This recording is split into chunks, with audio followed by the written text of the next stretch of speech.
Mentor, Coach, Facilitator, Trainer. Das alles sind starke Rollen für Führungskräfte. Doch das größte Hindernis für die Entfaltung ihres Potenzials ist, dass sie alle in denselben Topf geschmissen werden. Ist eine klare Abgrenzung möglich? Den meisten Leuten fällt es schwer, diese Wörter zu unterscheiden. Klar, denn sie haben auch viel gemeinsam.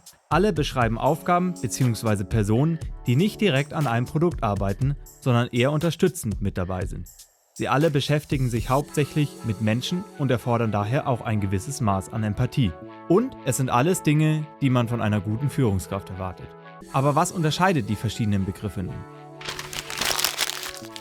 Eine einfache Differenzierung ist möglich, wenn man die Begriffe in 2 Dimensionen trennt. Die erste Dimension unterscheidet die Lang- von der Kurzfristigkeit. Also über welchen Zeitraum wirkt die Person aktiv mit und auf welchen Zeitraum ist das Resultat ihrer Arbeit angepeilt. Die zweite Dimension unterscheidet zwischen fachlicher Expertise und zwischenmenschlicher Begleitung.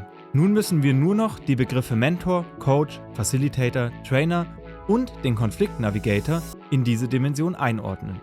Ein Mentor ist eine langfristige Rolle. Immer wieder über die Zeit hinweg gibt er sein Fachwissen an ein Projektteam oder einzelne Personen weiter.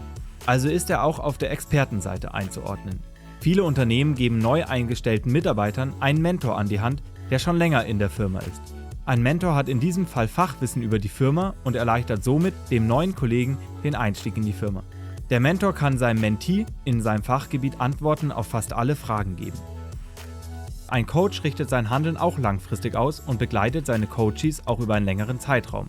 Er ist aber kein Fachexperte auf dem Gebiet seiner Coaches, sondern hilft Personen eher bei der persönlichen Weiterentwicklung. Im Gegensatz zum Mentor beantwortet der Coach auch nicht die Fragen seiner Coaches, sondern will durch gezieltes Nachfragen seine Coaches dazu anregen, selbst die Antwort zu finden. Sowohl beim Mentor als auch beim Coach baut sich über die Zeit hinweg eine zwischenmenschliche Bindung auf, da sie viel Zeit miteinander verbringen. Ein Facilitator richtet sein Handeln kurzfristig aus. Er begleitet Prozesse und hilft Gruppen und auch ganzen Organisationen dabei, effektiver zu arbeiten. Er ist auf das Zwischenmenschliche fokussiert. Zum Beispiel kannst du die Perspektive eines Facilitators einnehmen, indem du als Moderator einer Besprechung dafür sorgst, dass die Tagesordnung oder die Agenda eingehalten wird, jeder angemessen zu Wort kommt und dass die Ziele der Besprechung erreicht werden. Auch ein Trainer richtet sein Handeln kurzfristig aus. Er gibt Fachwissen weiter. Dies kann in Form von Workshops und Vorträgen oder auch als Gruppen- oder Einzeltraining geschehen. Jedoch ist dies immer eine Angelegenheit von einigen Stunden bis hin zu einigen Tagen. Eine Bindung über mehrere Wochen oder Monate hinweg gehören dahingegen nicht in das Aufgabenfeld eines Trainers.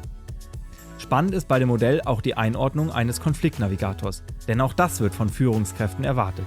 Klar ist, dass diese Rolle eher begleitend unterwegs ist. Wie der Name schon sagt, begleitet er also Konflikte. Diese können aber kurzfristig und langfristig auftreten. Auch lassen sich manche Konflikte schnell lösen, während andere hingegen viel Zeit brauchen, um wirklich gelöst zu werden. Daher hat der Konfliktnavigator immer beide zeitlichen Aspekte im Fokus.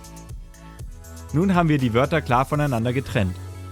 Ich hoffe, dass dir diese Differenzierung der Wörter Mentor, Coach, Facilitator und Trainer sowie die Einordnung eines Konfliktnavigators weiterhilft. In der Beschreibung habe ich dir auch nochmal das Dokument zum Runterladen verlinkt. Nun ist es deine Aufgabe, dir darüber Gedanken zu machen, welche Perspektive du am liebsten hast und welche deine Mitarbeiter noch an dir missen. Dir hat das Video gefallen? Dann lass mir doch gerne ein Like da und abonniere meinen Kanal. Du hast Ideen, Anregungen, Feedback oder Themenwünsche? Dann schreib es in die Kommentare.